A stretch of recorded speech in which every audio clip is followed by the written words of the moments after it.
Hey Juventini, welcome back to the channel where it's all Juve all the time. I'm Alberto. It's September 8th, and we're going to talk about all the latest news surrounding La Vecchia Signora, including the latest on the injury front. We're going to look ahead to this weekend's match against Salernitana. We have the press conference held today by Cherubini and Arriva Bene, focusing on the youth project, and of course involving our players, Sule, Miretti, and Fagioli. And then there are already some potential transfer rumors starting to circulate for the January Mercato. We're going to get into all of that right now. Let's go.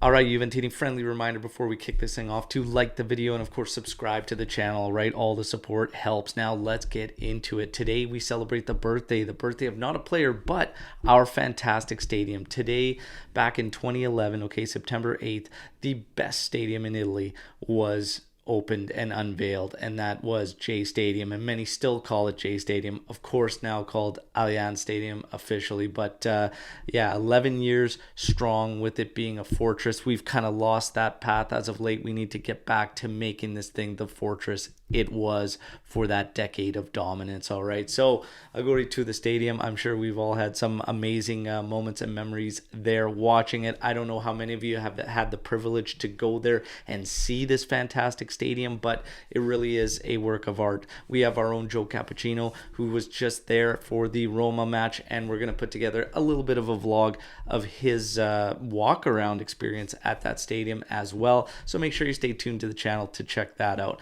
Now, without further ado, let's get to the rest of the news. We have Di Maria.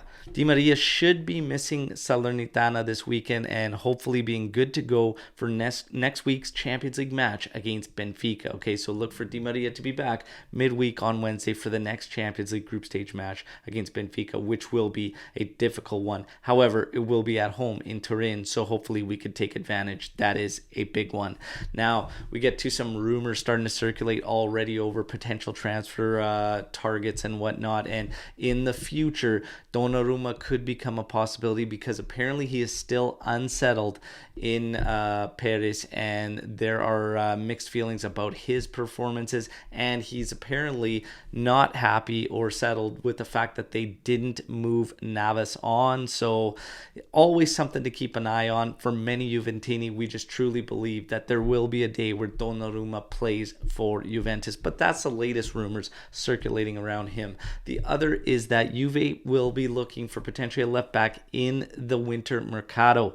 Grimaldo's name has come up already as of now, starting to circulate with the left back of Benfica, our Champions League opponent. His contract coming up in 2023 in the end of June, so it'll be interesting if they could swing something then or pick him up when he'll be very essentially free, but he could be very cheap in the winter mercato, so we wait to watch that one. Now, in terms of Juve as a whole, there's a finance report that's been reported by Calcio Finanza, and they are saying that it's been reported Juve has recorded losses of 132 million in the first half-year period for this year. When you add that to the first quarter or section of 2022, you have losses calculating to close to 250 million euros. So that hurts and should shine a bigger light on just why Cherubini and Arriva Bene operated the way they did in this past Mercato. And honestly, if that is the case and these numbers are accurate, it's even more impressive what they managed to do. So cutting the wages is a big start.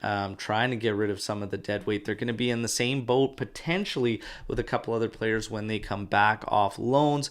But this year, contracts free up for Quadrado, Alexandro, and some of the cleanup will get done. Rabiot's included in that mix as well. So the continuation of this cleanup isn't over, and this report should tell us exactly where it stands and that there's still a lot of work to do, but they're on the right track. So very important that they continue on the project how they're doing it. So there you have it at that. Now we're going to talk about the youth press conference today. So of course Fagioli, Miretti, and Sule were part of a press conference with Cherubini and Arriva Bene, and they were shining a light on the project itself with the U23s and how they're doing it. So the players themselves, Fagioli being one to speak to it and saying the gap from the Primavera, which was previously, where it ended from Juventus, you'd have Primavera and then you'd have first squad. And he just said the gap is simply too massive.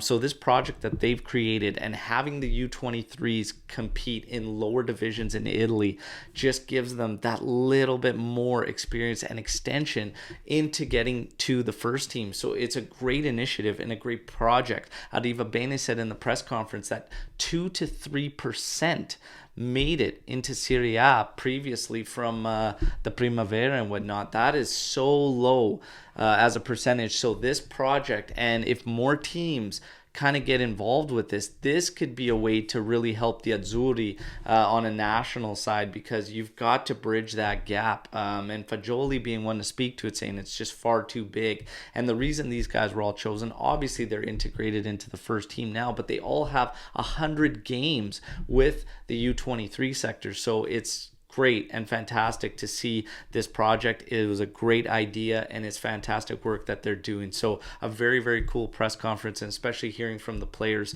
Arriva Bene said one thing that was also interesting as well in terms of this project. And he said, yes, you might think that the Mercado brought certain players of a certain age, obviously speaking to the confusion in our project and getting older players, but he said it's imperative and important that you bring in certain guys that can be mentors to these young guys. So they haven't turned a blind eye to that project, and it very much is still something that they are looking at and continuing on in the strong form that they have been for 4 years. It's only been open to us for 4 years. We have another promising player who's doing very, very well in there as well in Yildiz. So again, very, very promising, very, very cool press conference, and awesome stuff to hear. Now, last, certainly not least, we are getting ready for Salernitana this weekend, coming off the 2-1 PSG loss, and it is being slated that Tech has a possibility to play in this game. So Szczesny could potentially play against Salernitana. We spoke about Di Maria at the start. He is not going to be clear for Salernitana.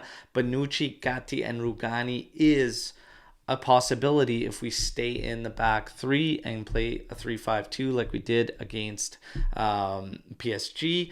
But Kostic and Di Scilio would be wing backs. Miretti and Fagioli could be two midfielders in that midfield setup, and Sule could also see minutes in that match against Salernitana. So it'll be interesting to see how it all plays out. 3-5-2, Kostic and Di Scilio as wing backs.